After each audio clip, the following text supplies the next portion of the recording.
Bonsoir, bonsoir les enfants.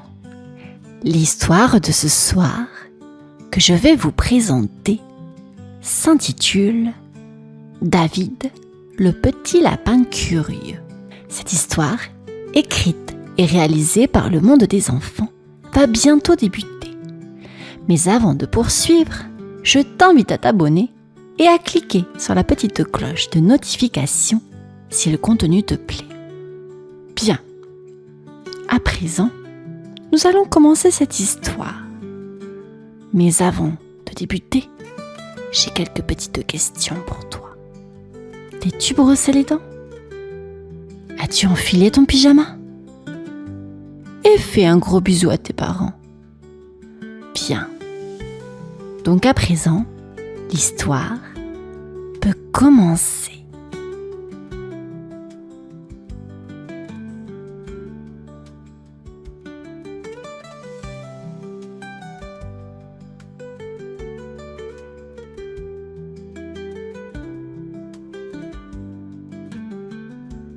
Un matin ensoleillé, David, le petit lapin curieux, sautillait joyeusement à travers la forêt.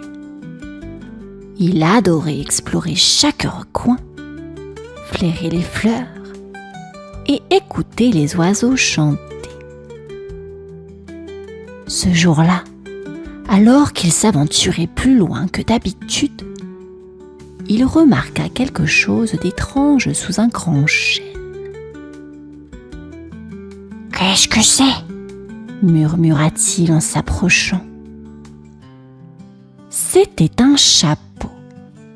Un grand chapeau pointu, violet, avec des étoiles dorées brillantes. David regarda autour de lui. Personne. Le chapeau semblait abandonné. Sans hésiter, il le prit dans ses petites pattes et le mit sur sa tête. Dès lors qu'il l'eut posé, quelque chose de magique se produisit. Des étincelles brillantes dansèrent autour de lui, illuminant l'ombre des arbres. David écarquilla les yeux. Il se sentait différent, très différent. Tout à coup, il fit un bond en avant. Mais au lieu de toucher le sol, il se retrouva en train de flotter. « Oh non !» cria-t-il, surpris. Il agita ses petites pattes dans tous les sens, essayant de se poser, mais rien n'y fit. Il tournoya dans les airs, passant au-dessus des buissons et des branches. « Comment je redescends ?» s'exclama-t-il en riant, légèrement paniqué. Finalement, il retomba doucement sur un lit de feuilles. Il se releva, secoua ses oreilles et regarda le chapeau. Ce n'était pas un chapeau ordinaire. Non, ce chapeau était magique. Et David venait de découvrir un monde rempli de surprises. Le lendemain matin, David ne pouvait s'empêcher de penser au chapeau magique. Il se réveilla avec un grand sourire et décida de l'essayer à nouveau. Avec enthousiasme, il courut dans la forêt, là où il avait trouvé le chapeau, et le mit sur sa tête. Cette fois-ci, il voulait tester ce que le chapeau pouvait vraiment faire. « Peut-être que je peux faire apparaître des carottes ?» pensa-t-il. Il se concentra fort, fronça ses petites moustaches et pouf, une énorme carotte apparut devant lui. « Waouh !» s'exclama David, les yeux grands ouverts. Il croqua dedans et elle était délicieuse. Il décida d'essayer autre chose. Cette fois, il fit un mouvement avec ses pattes et toutes les feuilles des arbres se transformèrent en papillons colorés. Ils volèrent partout, remplissant la forêt de couleurs éclatantes. David éclata de rire.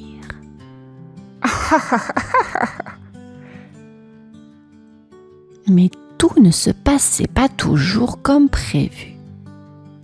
Quand il voulut faire pousser une fleur, un gros champignon apparut à la place, si gros qu'il manqua de l'écraser. « Ouch !» dit-il en reculant rapidement. Ensuite, sans même y penser, il cligna des yeux et se retrouva de l'autre côté de la forêt, près de la rivière. « Mais comment suis-je arrivé ici ?» murmura-t-il, un peu confus. Ses pouvoirs semblaient avoir leur propre volonté. David commençait à réaliser que ce chapeau était plus puissant qu'il ne l'avait imaginé. Mais il ne savait pas encore comment tout contrôler. Alors qu'il retournait chez lui, il se demandait: que va-t-il encore se passer avec ce chapeau ? Un après-midi, alors que David jouait avec son chapeau magique, il fit soudainement un drôle de bruit en agitant ses oreilles. « Qu'est-ce que c'est ?» se demanda-t-il. Il leva la tête et vit un grand corbeau noir perché sur une branche. Le corbeau le fixait de ses yeux brillants. « Qui es-tu » demanda David, curieux mais un peu inquiet. « Quoi, quoi ? Je suis le messager de la sorcière » croissa le corbeau d'une voix grave. David fit un bond en arrière, ses oreilles tremblantes. « Quoi, quoi ? Ce chapeau n'est pas à toi, petit lapin. Il appartient à la sorcière. » David cligna des yeux, surpris. « Une sorcière ?» murmura-t-il. Il n'avait jamais vu de sorcière avant, mais il savait que cela ne présageait rien de bon. Le corbeau continua. « Quoi, quoi ? Elle va bientôt venir chercher son chapeau. Mais attention ! Si tu ne sais pas contrôler la magie avant son arrivée, elle ne sera pas contente. » David se sentit soudain nerveux. Il aimait la magie, mais il savait qu'il n'était pas encore capable de la maîtriser. Chaque sort qu'il lançait devenait une aventure imprévisible. « Que dois-je faire ?» demanda-t-il au corbeau. Mais celui-ci s'envola dans un grand battement d'ailes, sans répondre. David regarda le ciel, un peu inquiet. Il se mordit à la lèvre et jeta un coup d'œil au chapeau sur sa tête. Il devait apprendre à contrôler ses pouvoirs avant que la sorcière ne vienne. Mais comment faire ? Il n'avait que très peu de temps. Après l'avertissement du corbeau, David était déterminé à apprendre à contrôler ses pouvoirs. Il retourna dans la forêt avec son chapeau magique bien fixé sur sa tête. « Je dois m'entraîner » dit-il, les oreilles bien droites. D'abord, il tenta de refaire le tour de magie avec les carottes. Il ferma les yeux, se concentra. Poup! Une carotte apparut, mais cette fois-ci, elle était géante, si grande qu'elle dépassait les arbres. « Oups !» s'exclama David, les yeux écarquillés. « Encore trop grand !» Il essaya ensuite de faire bouger des pierres avec ses pouvoirs. Il se concentra très fort, mais au lieu de déplacer une petite pierre, il fit léviter tout un tas de cailloux qui tournaient dans les airs. Les pierres s'envolaient partout autour de lui, comme des feuilles dans le vent. « Stop! Arrêtez !» cria-t-il, mais les pierres ne l'écoutaient pas. David s'assit, un peu découragé. « Comment vais-je y arriver ? Comment vais-je y arriver ? » se demanda-t-il à voix haute.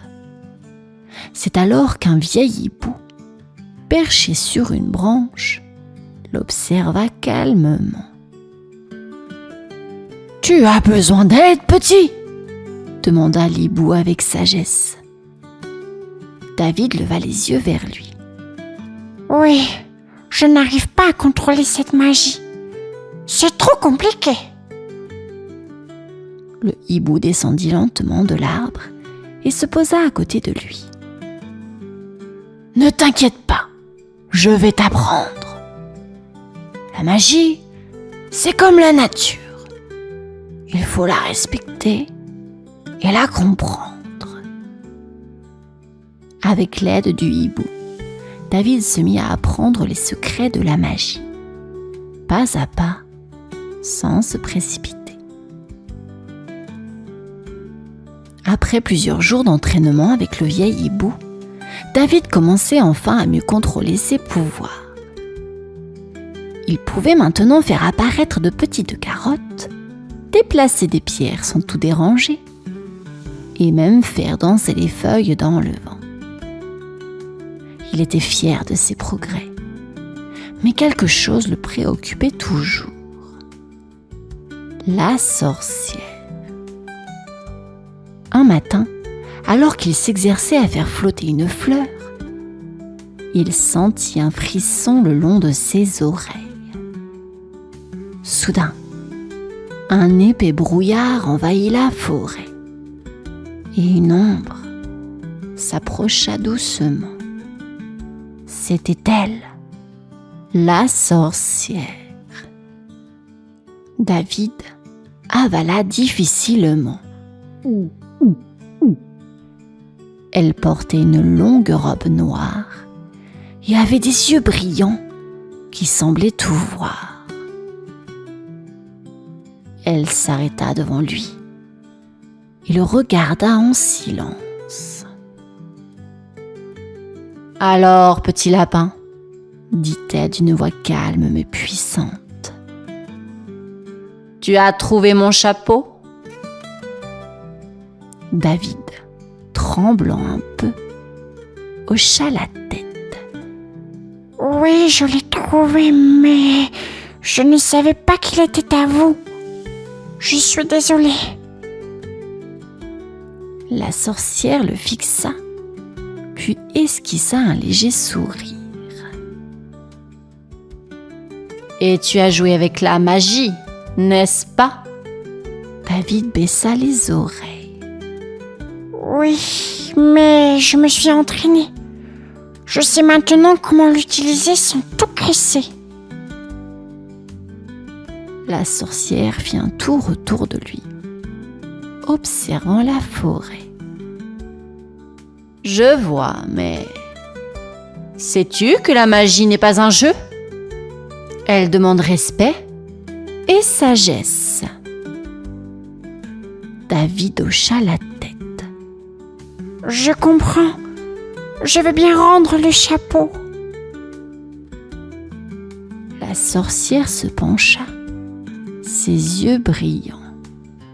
« Peut-être pas tout de suite, petit lapin. Montre-moi ce que tu as appris. David prit une profonde inspiration. Il savait que la sorcière attendait quelque chose de lui. Le vieux hibou l'avait bien préparé, mais c'était maintenant à lui de montrer ce qu'il avait appris. Il se concentra et, avec délicatesse, fit flotter une petite feuille devant lui. La feuille tourna dans les airs, dansant doucement. Puis, avec un léger mouvement de sa patte, il fit apparaître une petite carotte, parfaite et brillante, qui roula devant la sorcière. La sorcière regarda, un sourire levé. Pas mal, petit lapin. Mais peux-tu gérer quelque chose de plus grand? David, confiant, leva ses oreilles bien droites. Il se concentra une dernière fois et fit doucement pousser un magnifique buisson de fleurs colorées. Les fleurs s'ouvraient lentement, une à une, illuminant la forêt de leurs couleurs vives. La scène était belle et calme. La sorcière sourit, un sourire qui n'était pas effrayant cette fois. Tu as bien appris, petit lapin. Elle se pencha vers lui et caressa le chapeau sur sa tête. Tu as respecté la magie. C'est ce qui compte. David hocha la tête, un peu soulagé. Alors, je peux garder le chapeau? La sorcière éclata de rire. Pour l'instant, oui. Mais souviens-toi, la magie est un don. Alors utilise-la avec sagesse. David sourit. Il savait maintenant que ce n'était pas seulement le chapeau qui faisait la magie, mais ce qu'il choisissait d'en faire. La sorcière disparut dans un tourbillon de brume et David, le cœur léger, continua à explorer la forêt, prêt à découvrir toutes les surprises que la magie et la nature avaient à lui offrir. Fin de cette histoire, les enfants. J'espère qu'elle vous aura plu. Je vous souhaite à présent une bonne nuit. Au revoir.